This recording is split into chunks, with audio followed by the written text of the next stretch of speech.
Hello mga karelasyon. Alam nyo kapag ikaw ay may karelasyon na, hindi lahat ng pagkakataon ay masaya. Hindi lahat ng araw ay lagi kang nakangiti. Darating ang araw na makikilala niyo ang bawat isa. Darating yung araw na lumalabas na ang tunay na ugali ng bawat isa. Minsan maganda, minsan yung mga hindi ka nais-nais na maaring makakaapekto sa isang relasyon. So, ang pag-uusapan natin ay ang mga red flags na ugali or nagagawa, ginagawa sa isang relasyon na maaring makakasira sa iyong samahan. So, kung nakaka-relate ka, manood ka.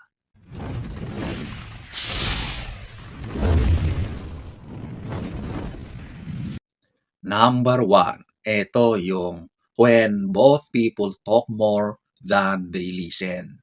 So, napakagandang halimbawa ang dalawang radyo or TV na sabay na nakabukas or naka-on.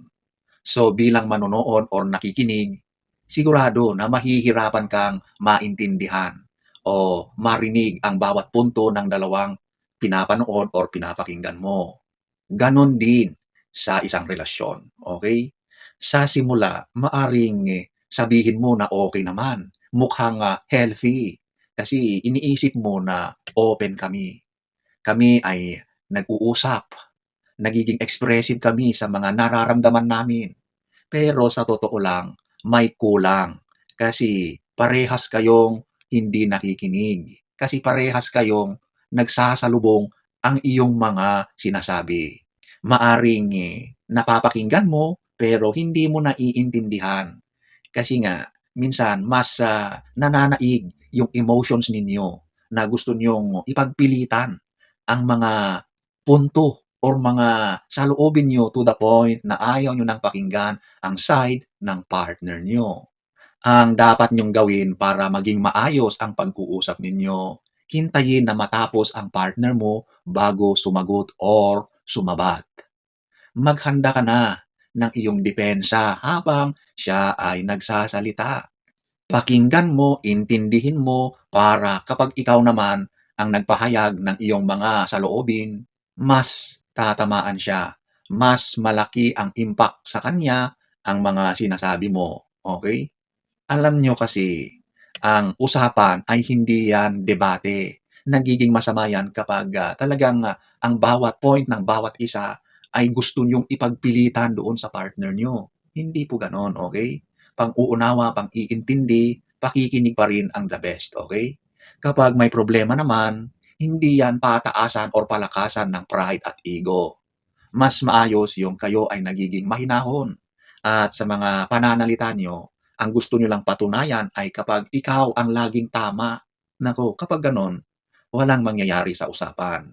Kapag ganyan ka, o kapag napapansin mo yan sa isang partner, red flag ang mga ganyang gawain. Okay? Kapag ganyan ang partner mo sa pangmatagalan, sakit sa ulo yan. Kasi sigurado na araw-araw kayong nagtatalo. Okay? Number two, when apologies sound like excuses instead of accountability. Ito yung humingi na ng apology, nag-sorry na, pero may karugtong yun, okay? Sasabihin, pasensya na kasi ganito, ganito, ganito. Sana kung hindi mo sana ginawa yan, edi sana hindi nangyari ito. So ang lumalabas pa rin, ikaw yung may kasalanan, di ba? Ginagaslight ka niya, binabaliktad niya ang sitwasyon. Kasi sa halip na humingi ng sorry, tama nga naman. Binibigkas niya yung salitang sorry, humihingi ng tawad, pero karugtong nun ay meron siyang mga pero, meron siyang mga dahilan na at the end ay nababaliktad pala yung senaryo or sitwasyon. Marami ang mga ganyan. Yung kunwari humihingi ng tawad pero kasalanan mo pa rin. Ang tunay na apology ay walang dahilan, walang depensa, walang pagbaling ng sisi. Kapag humingi ka ng apology, sabihin mo, nasaktan kita, mali ako, sana mapatawad mo ako at aayusin ko. Ganon ang dapat sabihin. Pero kapag paulit-ulit na excuses ang naririnig, nawawala ang tiwala, nawawala ang emotional safety, nawawala ang gana na magsabi ng totoo. Dahil alam mo ang magiging ending niyan, ikaw pa rin ang lalabas na masama. At kapag ang paghingi ng apology ay nagiging performance o parang nag-aacting-actingan lang, nawawala ang sincerity at kasunod na rin ang respeto. Number three, when one person keeps threatening to leave during every argument. Ito ay isang emotional hostage taking. Tuwing may problema or away, hindi pagkakaintindihan, madalas na ito ang sinasabi, "Eh di maghiwalay na lang tayo." 'Di ba? "Kung ganyan ka, aalis na lang ako. Ayoko na, bahala ka na." Naku, hindi ito pagpapakita ng power or lakas. Ito ay isang takot na binabalot lang ng drama. Ang nangyayari dito, imbes na ayusin ang problema, tinatakasan mo, iniiba mo yung usapan. Imbes na mag-usap kayo, nananakot ka pa kung ano-ano ang sinasabi mo sa partner mo para siguro baliktarin ang sitwasyon. Imbes na ayusin, mag-commit, nagbabanta ka pa. Tapos eto ang masama, yung partner naman na isa, takot na takot magsalita. Sumasang-ayon na lang, pumapayag na kahit mali ay nananahimik lang. Hanggang sa masanay na yung kailangan mong manahimik para lang hindi mangyari ang sinasabi niya, para hindi ka iiwan, para maging okay ulit kayo. At doon ang nagiging malinaw. Hindi na relasyon ito, nagiging survival mode na. Kaya yan ang nangyayari sa'yo. Number four, when problems get buried instead of solved because it's not the right time. Ito yung classic na ginagawa o sinasabi. Saka na lang yan. Pag okay na tayo, tsaka na tayo mag-usap. Ayoko muna ng gulo. Gusto kong umalis para magkaroon ng peace of mind. 'Di ba? Hindi mawawala ang problema sa pag-iwas. Mas lalo lang itong naiipon, mas lalo lang lumalaki.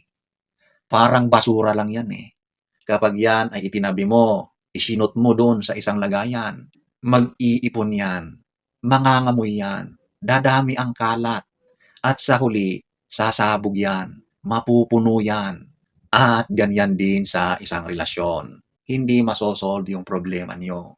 Kasi nandoon lang yung problema.